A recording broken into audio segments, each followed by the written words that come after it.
get into Rough N Rowdy. Number 4 from Youngstown. Unbelievable night. I don't think, I'm telling you, I can't even believe I get paid to do that shit. It's just like, it's so much fucking fun. And I don't know. It's just, you're just hanging out, watching people beat the shit out of each other. What's not to like? Like, I don't know. You just sit there watching the fights. And even the ones that are bad, they're hilarious. First of all, the fight card started off, it had 2 brothers, like blood brothers, fighting each other. And in their promo videos, one was saying that my mother never loved me. You know, and I'm like, oh, Jesus, this guy's the victim of the family. And then his brother gets on and confirms it.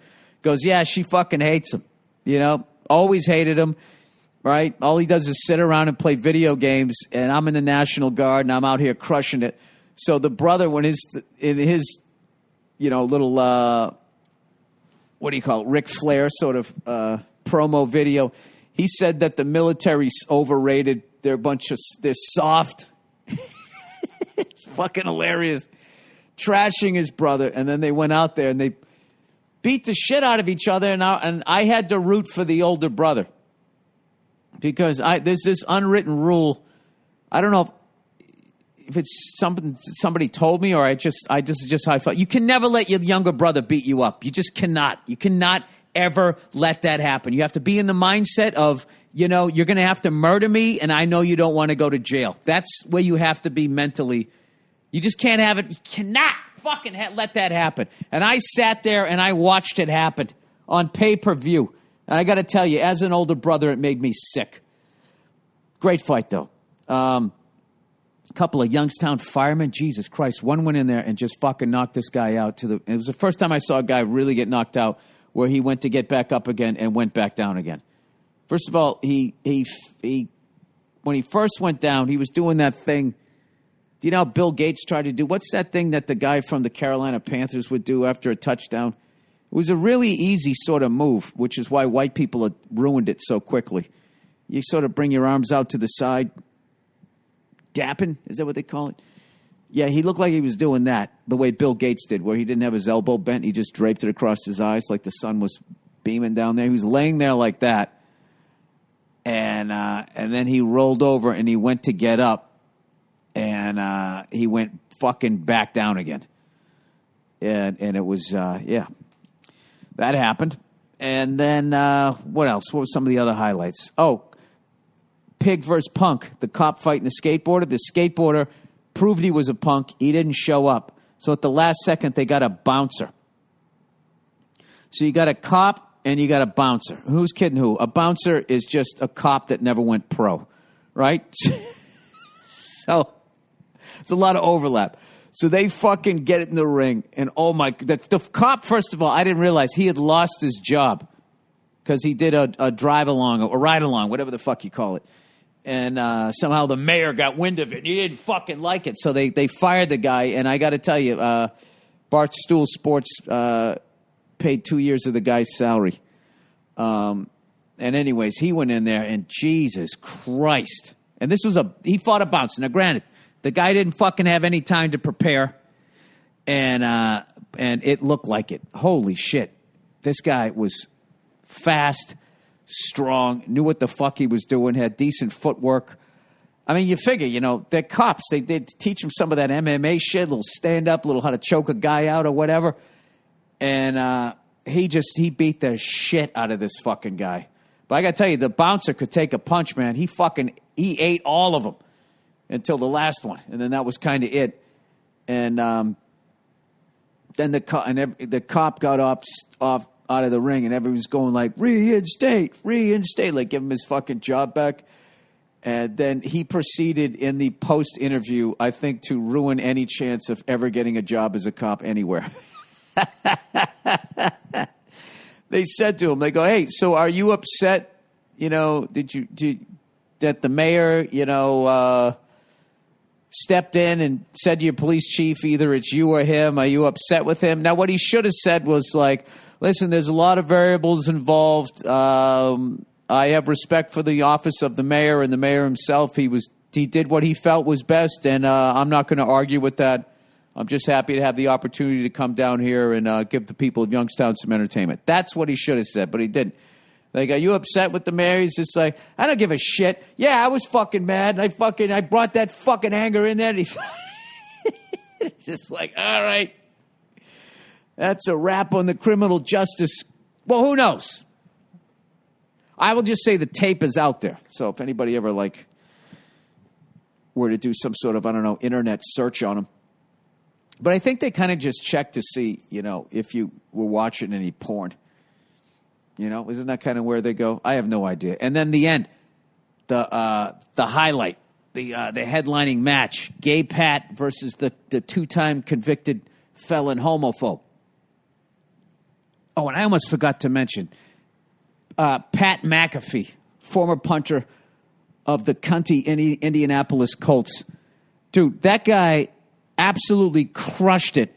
He was the MC for all the major, they had 4 or 5 major fights, and he would go into the ring and do the announcements, and he was fucking hilarious. Hilarious. This one guy went in, we'll just say his name was Edward Robinson II, and he was standing in the red corner in the sloppy gray shorts. And he goes to this whole fucking thing. He would make fun of you. And then he says the guy's name. He says Edward Robinson II. The second. There was more than one. I'm butchering his delivery. But he just the way he fucking ripped apart the fact that this guy went by the second. The fact that he repeated the second again and then tagged it with there was more than one. Just so intelligently and so succinctly fucking basically says what everybody thinks when they hear the second. It's who gives a fuck?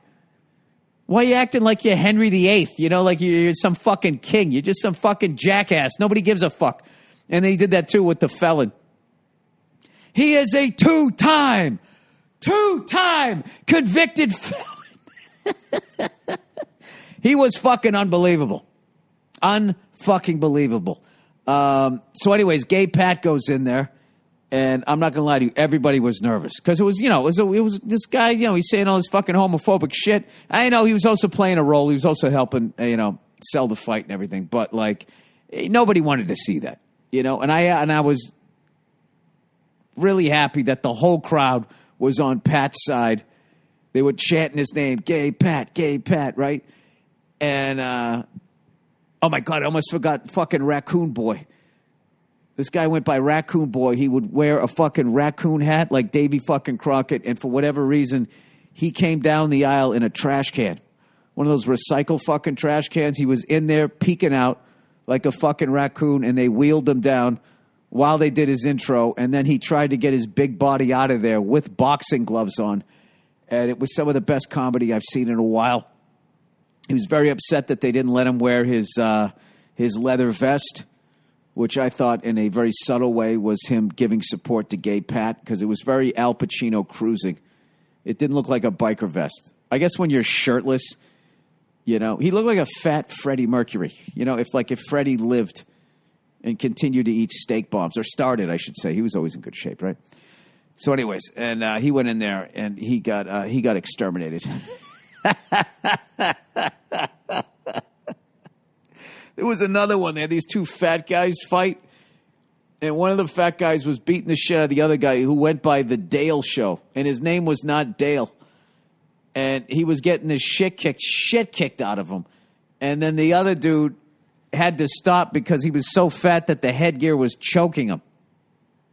And what killed me was it was sort of looked like it was underneath the bottom of his jaw. But who am I to say that it wasn't? It was probably the combination of the strap under the jaw and the 8 pounds of blubber around the guy's neck.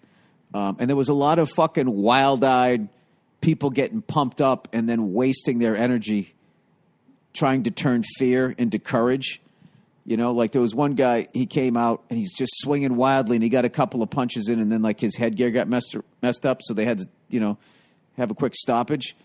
And as they were fixing it, he was going yeah, flipping out. I'm like, whoa, this guy's fucking crazy. And then I don't think he landed another punch for the rest of the fight. I think he let out all of that fucking energy, and that was over. So anyways, and this is all coming from a guy who would get the shit kicked out of him by any of these people, okay? So anyways, Gay Pat comes in, and he was just totally fucking calm. Went in there, and then I saw the convict go in. I'm like, he's not that big. He's only 5'8", 180, so he's a little stocky, but he's not that tall. And Gay Pat is 6'4", $180. So they weighed the same. So everybody knew that the convict was going to bull rush him and everything. And I got to tell you, Gay Pat fought a filthy fight. Mayweather would have been envious with the amount of elbows this guy threw. Forearms to the face. He was leaning on him. He used his height. He had a tremendous fucking strategy. His corner was great. They trained him, and he came out with the victory. And he got some good shots in there, too. It was great. It was one of the and it was such a fucking relief that he won.